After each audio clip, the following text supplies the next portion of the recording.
میں نے آج عرض کیا کہ اسلام ہر شخص کے ایمان کی اور ہر شخص کے وقت کی اور ہر شخص کے کام کی اہمیت رکھتا ہے،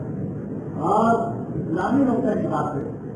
کوئی بھی مسلمان ہے کسی کے لیے کوئی کام کرتا تو اس کام کے لیے بنا بڑی حیثیت ہو جاتی ہے۔ جب تک کہ وہ خود سے معاف نہ کرے اس وقت تک وہ حقدار ہوگا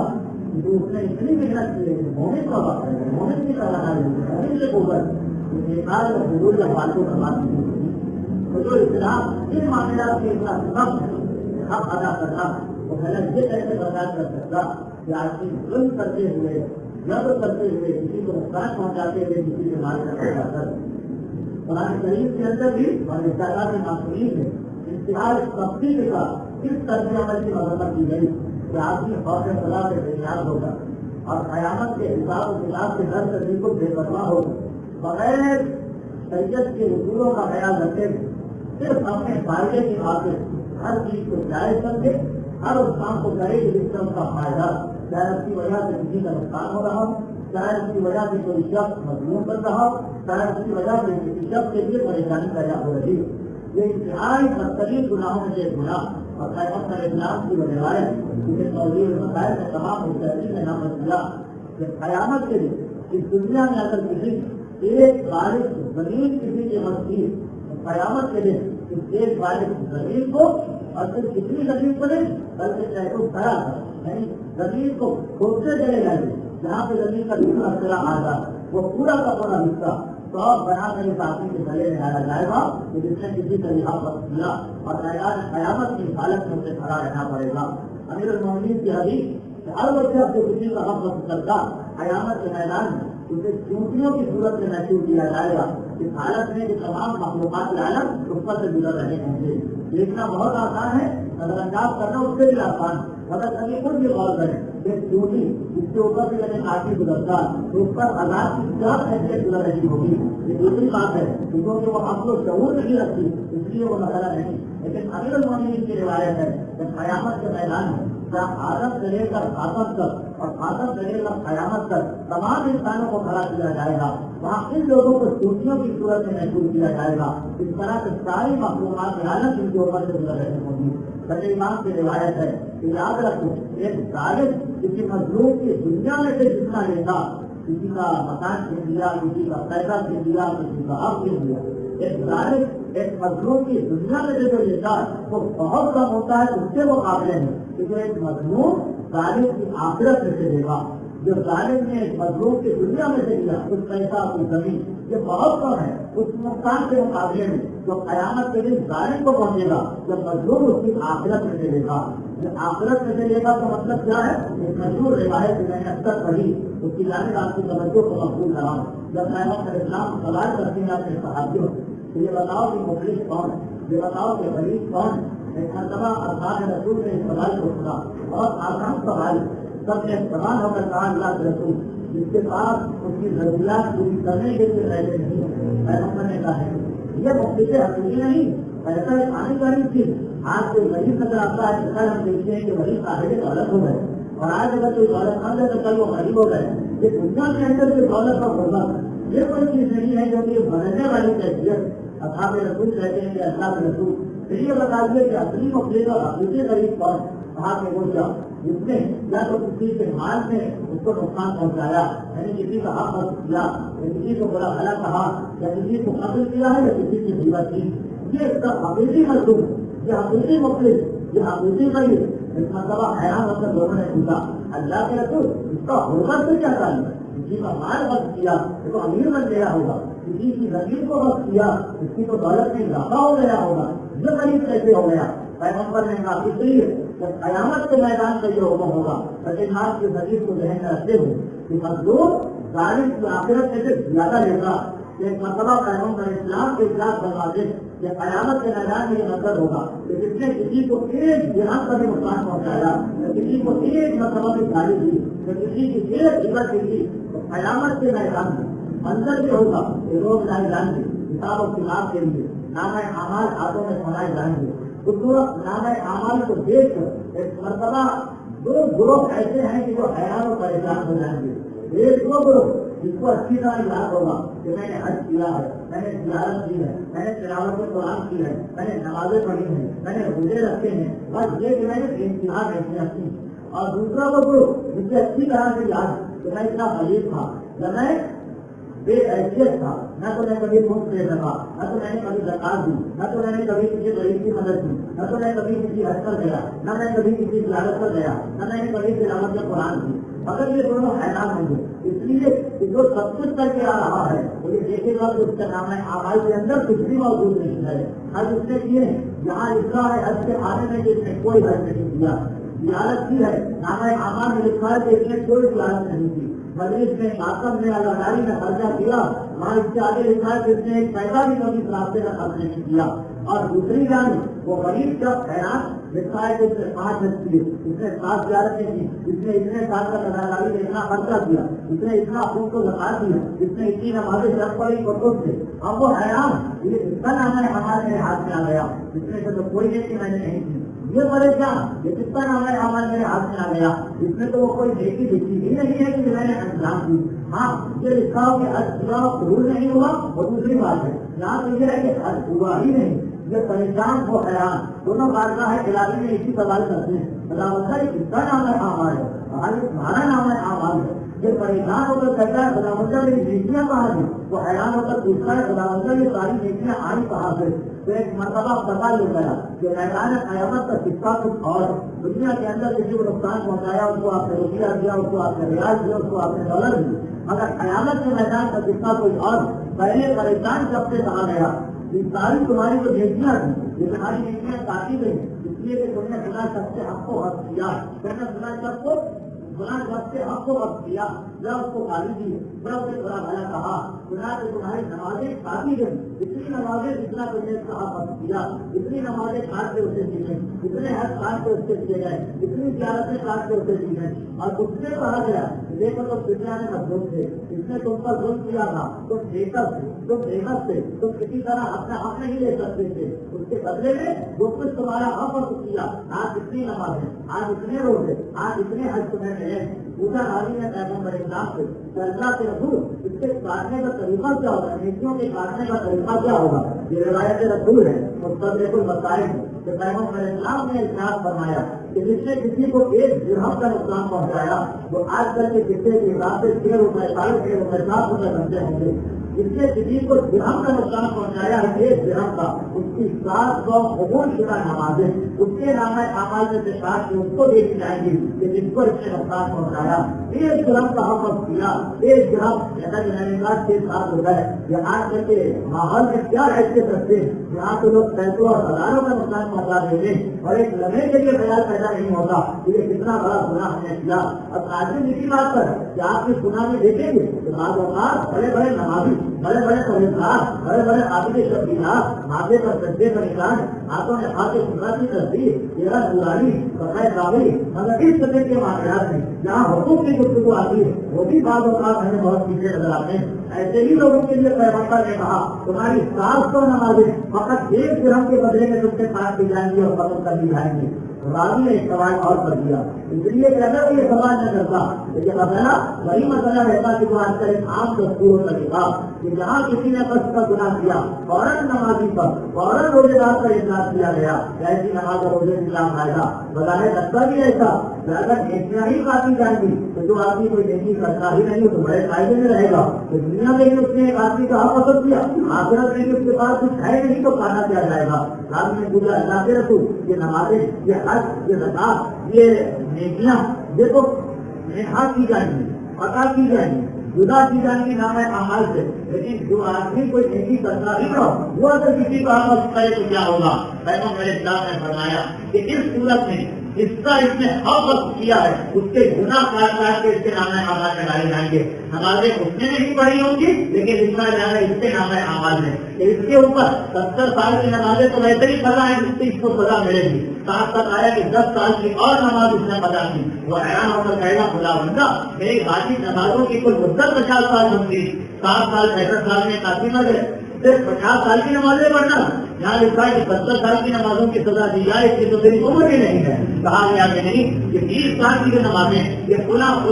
شخص ہے، یہ جنہیں تم نے دنیا میں نقصان پہنچایا وہی حقوق، ایک درخت کا نقصان پہنچایا 700 نمازیں اس نے توڑی ہے، گناہ اس کو برداشت کرنا پڑے گا. اب یہ ہے حقیقی مفلس، یہ ہے حقیقی غریب، اس لیے کہ نیکیوں سے بھرا ہوا نام اعمال لایا اور سب خالی ہو گیا. یہ ہے حقیقی غریب، اس کے نام اعمال میں گناہ کم تھے لیکن پھر اتنے سارے گناہ آ گئے کہ قیامت کے میدان میں یہ انسان بھی نہیں کہ توبہ صلاح کر کے آدمی اپنی غریبی کو ختم کر دے. دنیا کی غریبی کوئی غریبی نہیں، آج غریب ہو کل کوشش کر کے اپنی بن سکتے ہو، اگر آخرت کی غریبی اصلی غریبی ہے کہ ختم ہو گئی تو پھر ختم ہو گئی نیکیاں، اس کے بعد میں دوبارہ بننے کا امکان نہیں. یہی سبب تو ہے کہ بار بار اس روایت کو پھر ذہن رکھیے گھٹے کام کی ہے کہ ایک ظالم مظلوم کی دنیا میں سے جو کچھ لیتا وہ بہت کم ہے، اس کے مقابلے میں جو مظلوم اس کی آخرت سے لے گا 6 روپئے کے نقصان پر اگر کسی کو 700 نمازیں نہیں جا رہی ہے تو یقیناً ظالم نے مظلوم سے بہت کم لیا ہے، مگر مظلوم کو ظالم کی آخرت سے بہت زیادہ دیا. یہی وجہ میرے مولا کی وہ مشہور روایت ہے کہ اگر مجھے 7 زمینیں اور 7 سمندر اور اس کائنات کی ہر شے دے دی جائے فقط اس بات کے بدلے میں کہ میں ٹوٹی کے منہ میں دبا ہوا دانے کا ٹکڑا لے لوں تو خدا کے قدم میں اس کے لیے بھی تیار نہیں ہوں گا. یہ مولا کائنات کا فرمان ہے، امیر المومنین کا فرمان ہے، امام معصوم کا خیال ہے. جو مولا میں ہے کہ ٹوٹی کے منہ میں اب کھایا ہوا دانا جو ہوتا ہے وہ دانا اگر مجھے فقط اس دانے کے لیے، لیکن دانا تو میں ٹوٹی سے چھین لو، تمہیں زمین اور آسمان اور 7 زمینیں مل جائیں، اگر 7 اقلیتیں مجھے مل جائیں تو میں اس کے لیے تیار نہیں ہوں گا کہ ٹوٹی کے کتنے سے آپ کو بند کروں، ایک ٹوٹی پر اتنا ظلم کروں. یہ کوئی اتنا ہی بدترین بولا کہ اس انداز سے امام معصوم نے اس کی وضاحت کی کو سمجھایا. اب اس مقام پر ایک بہت ہی زیادہ پڑھا جانے والا واقعہ میرے ذہن میں آ گیا. میں نے اس کو بڑی کثرت کے ساتھ پڑھا ہے نہیں اس کا، لیکن اس دل چاہتا کیونکہ اس موضوع پر گفتگو ہو رہی آپ کے سنے ہوئے واقعے کو پھر ایک مرتبہ سنا دیا جائے تاکہ ایک اندازہ کہ حقوق کے رفت کرنے کی، کسی کا مال، کسی کا پیسہ، کسی کی چیز بس کرنے کی شریعت کی کتنی مذمت. وہ سارے واقعات کو شیعہ اور سنی کمال اور تمام علماء نے لکھے کہ 70 سال 70 سال کا عذاب لوگوں نے دیکھا. تو مرنے کے بعد کسی کو ملا، سوال کیا بھائی تم کو اتنا عذاب کیسے ملا؟ تم تو انتہائی دیندار اور ایک آدمی تھے. کہا کہ میں کیا کروں، ایک مرتبہ سڑک سے جا رہا تھا اور راستے میں کوئی تجارتی قافلہ جا رہا تھا، کسی کے اونٹ جا رہے تھے جس پر گھنٹوں لگا ہوا تھا. گھنٹوں کا ایک پوچھا ایک باری میں نے توڑی اور اسے اپنے دانتوں میں خیال کر کے اسے پھینک دیا، جیسے بہت سے لوگوں کی عادت ہے. اس گناہ کی سزا اب تک بھگت رہا ہوں. 7 سال 9 سال گزرے، اس قسم کے تو بہت واقعات ہیں اور اگر کچھ وقت ملا تو آئندہ جمعے میں یہ گفتگو مکمل ہوگی. لیکن اس واقعے کو جسے ہمارے بہت سے علماء نے اپنی کتابوں میں نقل کیا، اگر سے اس درد کے انداز میں اس قسم کے واقعات نہیں آتے سرکاری پیپر کے اندر بیان ہوتے ہیں، اگر اس گفتگو کی اہمیت دیکھنے کی نظر وہ مشہور واقعات جو شیخ عباس قومی نے مناظر الآخرہ میں نقل کیا. ادھر ہندوستان میں وہ زمانہ تھا کہ انگریزوں کی حکومت مستحکم ہو رہی اور ایک ریاست کا انگریزوں کا قبضہ ہوتا جا رہا تھا. ایک بڑی تعداد میں ہندوستان کے شہزادے، راجے اور مہاراجے جو مسلمان تھے ہندوستان کو چھوڑ کر ایران اور عراق کی سرزمین کا رخ کر رہے تھے. اور انہیں میں سے ایک شہزادہ جو اپنی تمام زندگی کی پونجی انتہائی قیمتی ہیرو کی نظر میں پھیلی میں جمع کر کے نظر اطرف میں لے کے آیا اور وہاں بڑی احتیاط کے ساتھ زندگی گزارنے لگا کیونکہ اسے پتا تھا کہ اپنی زندگی کا دار و مدار وقت اس رقم کے اوپر ہے کہ شہری کے اندر موجود ہے. وہ چند ہیرے تھے اور انتہائی قیمتی ہیرے تھے. حضرت اجرت کے اندر امیر المومنین کے حالت کے ساتھ ہے. شیخ عباس قومی اپنے استاد کے حوالے سے واقعہ نقل کر رہے ہیں اور اس زمانے کا واقعہ ہے وہی ان کے استاد کا زمانہ، یعنی بیچ میں کوئی راضی باقی نہیں بلکہ براہ راست سنا ہوا واقعہ. اسی زمانے میں نجف اجرت میں امیر المومنین کے حالت کے سامنے سرکار کی دکان کی، ایک سوا کروڑ کی دکان کی، ایک فیصد کی دکان جس کا دستور اور طریقہ یہ تھا کہ جب عالم نماز کے بعد دنیا بھر کے زائرین اور نجف سے رہنے والے حرم سے باہر نکلتے تھے نماز پڑھ کے تو انہیں جمع کر کے کچھ معاوضہ کیا کرتا، کچھ واضح نصیحت کی باتیں بیان کیا کرتا. ایک مرتبہ زندگی شہزادے کو کسی ضروری کام سے نجف سے باہر جانا پڑ گیا. لیکن اب بڑا حیران و پریشان کے پرانے زمانے کا واقعہ کہ جب راستے انتہائی غیر محفوظ اور سفر جو تھا انتہائی خطرناک ہوا کرتا تھا. حتیٰ یہ جو زمانے میں ہے کہ جیسے چہار دیواری اور تبدیل ہوتی جس میں رات کو دروازے بند کر دیے جاتے تھے اور صبح کھولے جاتے، اور جس زمانے کا واقعہ اس وقت حجت کی جو فوج، حجت کی جو فصیل، حجت کی جو شہاداری محسوس تھی،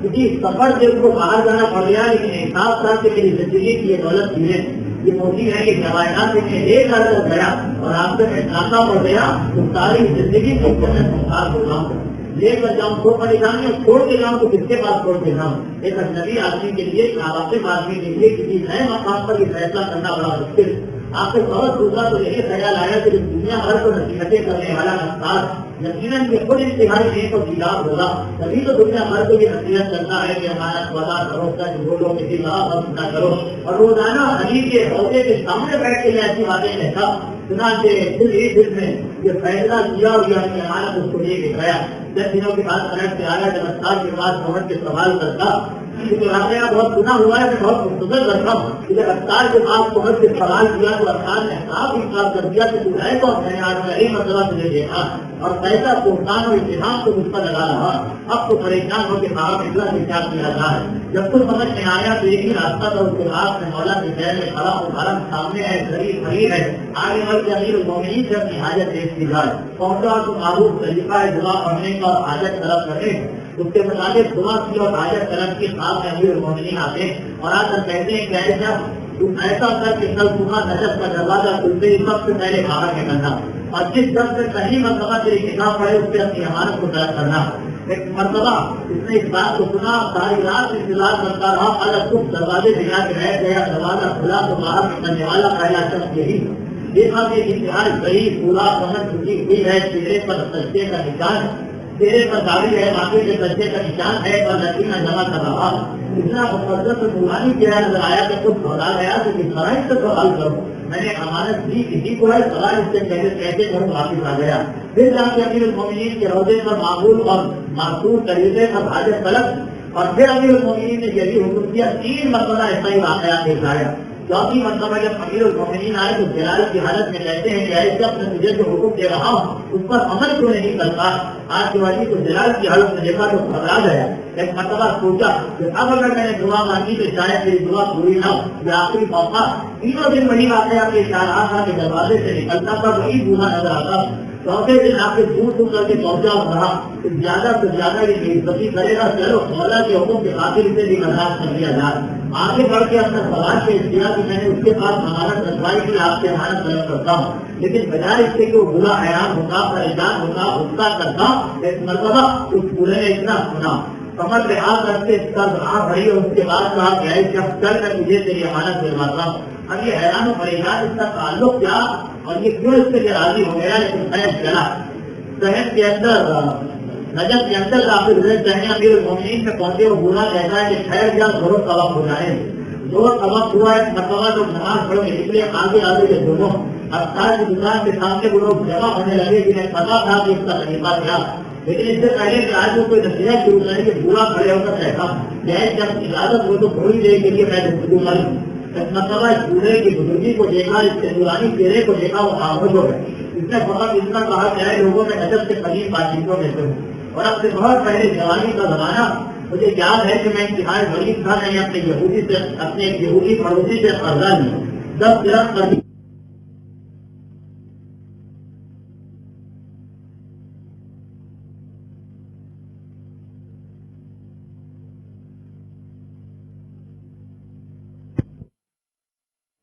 10 درہم قرض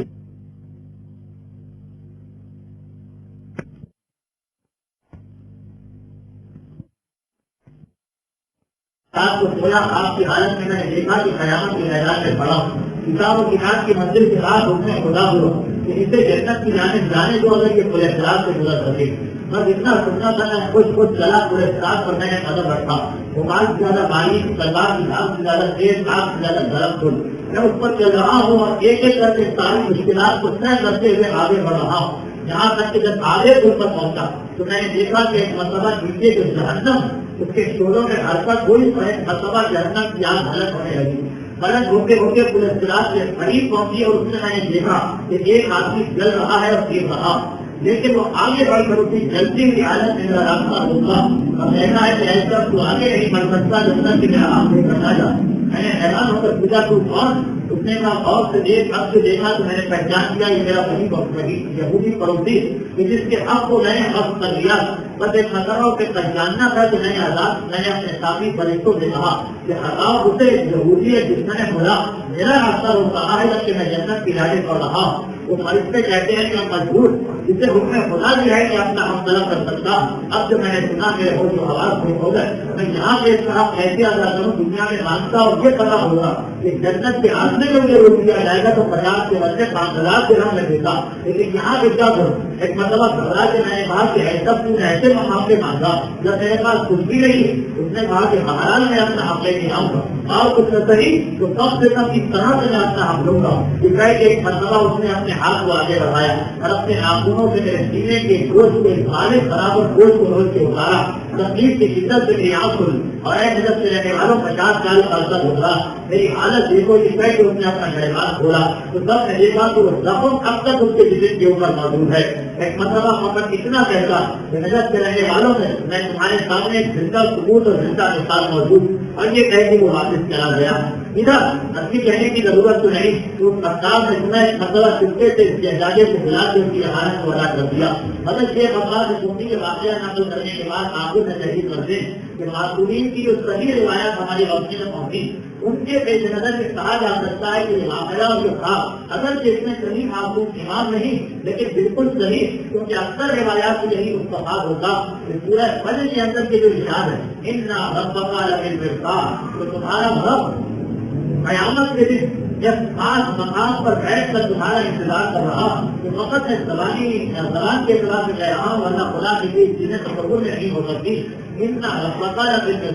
تمہارا خدا تمہاری بات ہے، تو یہ بات سے کہتے ہیں کہ معصومین کی روایات کے لیے ثابت ہے کہ یہ پولیس کے بارے میں کہا گیا کہ ہر وہ شخص جو کسی کا حق سننا کے لائے گا چاہے باقی مقامات سے گزر جائے، اگر سے باقی مقام سے گزرنا بہت مشکل ہے، اب اس کی منزل ہے قیامت کے میدان کی منزل، لیکن اگر باقی مقامات سے گزر جائے تو پورے صراط وہ مقام ہے جہاں پر ہر شخص کو روکا جائے گا جس نے کسی کا حق کیا، اور اس وقت تک آگے نہیں بڑھنے دیا جائے گا کہ جب تک کہ یا تو وہ آدمی سے معاف نہ کر دے کہ جس کا حق کیا گیا ہے، اور یا کہ یہ کہ اپنے گناہ کی سزا برداشت نہ کرے۔ تو اگر ایک یہودی جو